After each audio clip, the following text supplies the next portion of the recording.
Mayor, was this a case of like having access to big data that said that around the forum was a thing? Like, was that kind of how this all started, or did you start by looking at other cities and realizing that those type of venues were a place where you should look? Well, we started by looking at ourselves and seeing what we can do to continue to press crime down in our community.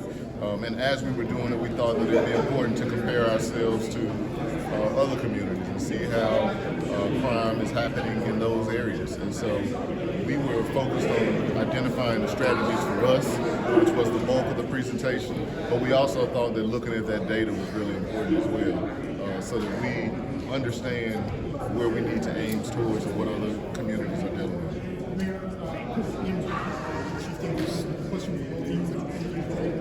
Anything realistically is better than last year, but it was better than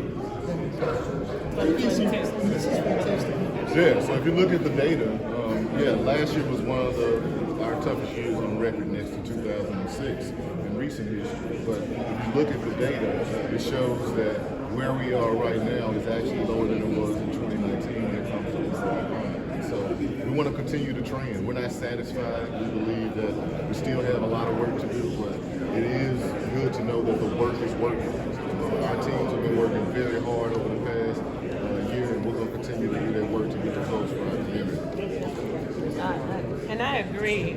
We started working on beating and outpacing 2023 numbers and reductions. However, we started looking at 2022 and the years prior to that. So our goals are to look at 5 years and to beat those numbers for the last 5-year period. We want to get the city back to a sense of normalcy, or what we all feel is a sense of normalcy.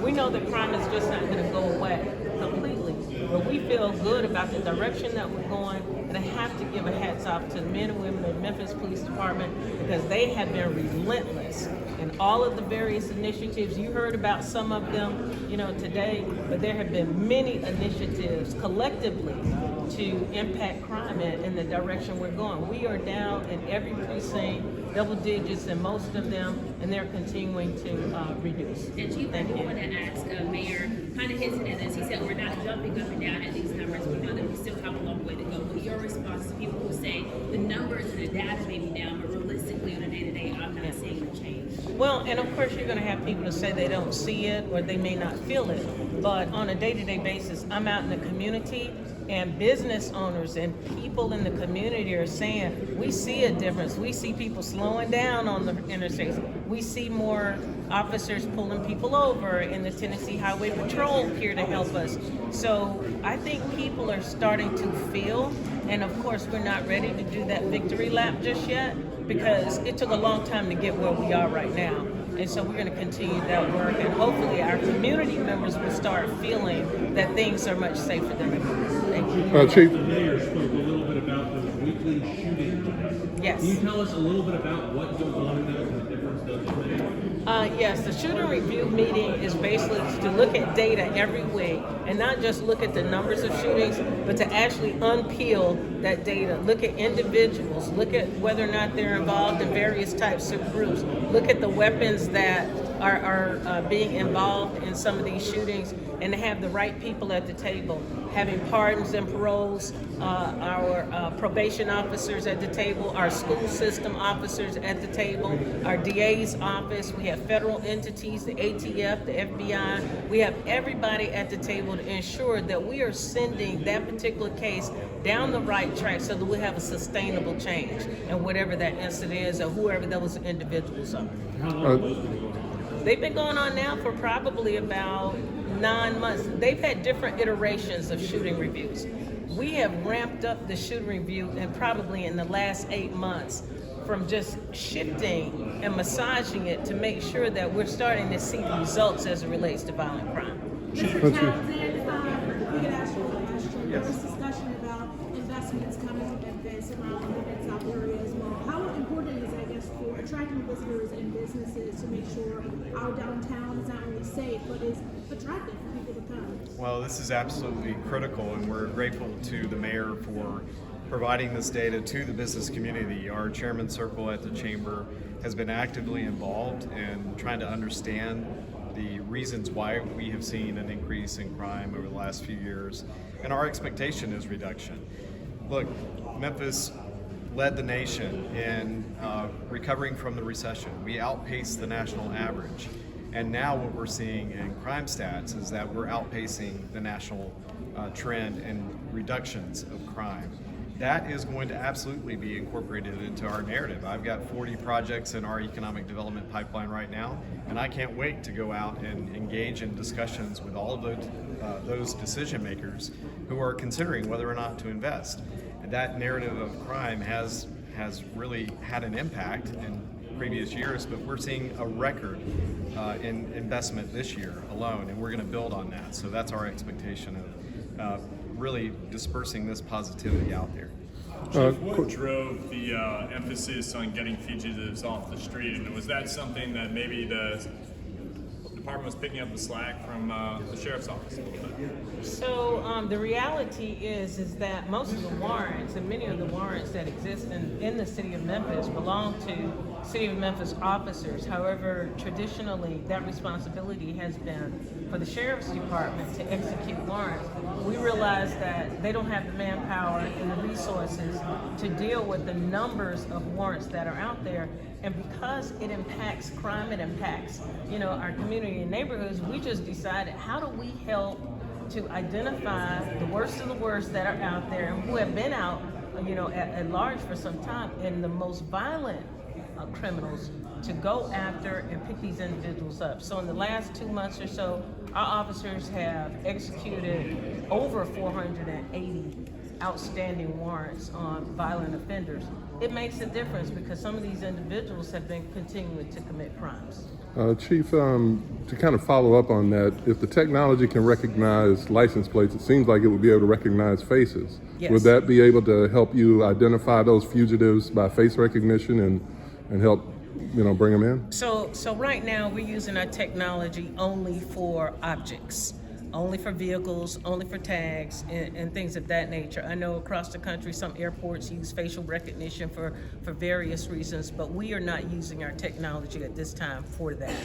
And just from your perspective, from being, your career throughout, having access to these kinds of tools, Yes. Can you kind of describe that? We've heard about it, of course, from the mayor's perspective, but from law enforcement, what does having these kind of tools mean for how you do your job? So technology is a game changer for, law enforcement. We use tools as a force multiplier. When you don't have an officer to put on every corner, you got a camera that you can put there, and you can have one officer manning 10 different cameras. So it's a force multiplier for us so that we can monitor areas that the research or the data says that we need to put more eyes in this particular area. So technology has always been a part of my career, always been a part of ensuring that we are more effective and efficient in the way we do things. And we're training our officers to use technology, to use real-time technology. So we're really excited about the direction of the city right now.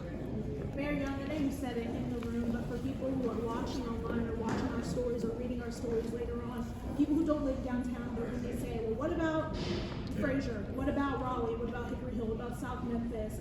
Can you kind of reiterate your message about the rest of the Yes. city? So the presentation today was focused on downtown because it's our shared living room and it's a space that is everybody's neighborhood, literally.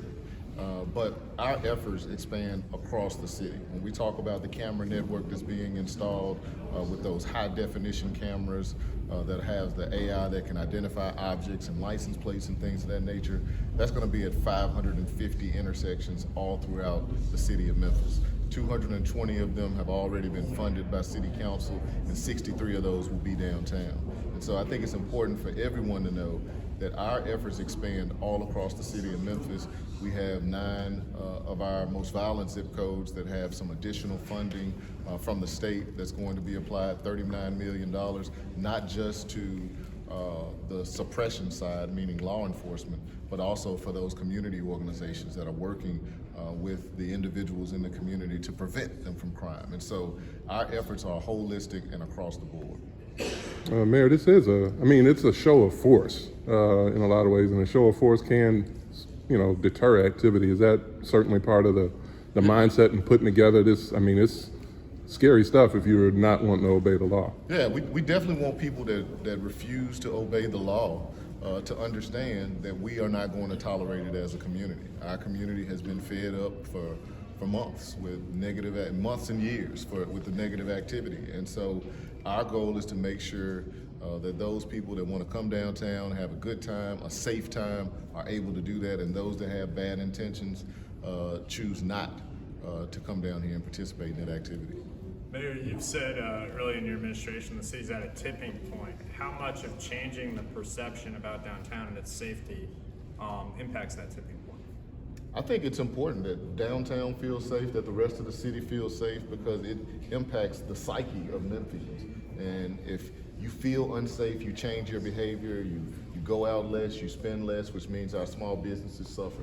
We want to change that narrative for our community so that people are willing to come out, whether it's downtown or other entertainment hubs or restaurants in their community. We want them to feel safe so that they can go spend money, and so that those small businesses can thrive and hire more people and ensure that our economy is sustainable for the long term. Thank you. All right? Thank y'all. Thanks, man. Thank you. Thank you. All right, good job.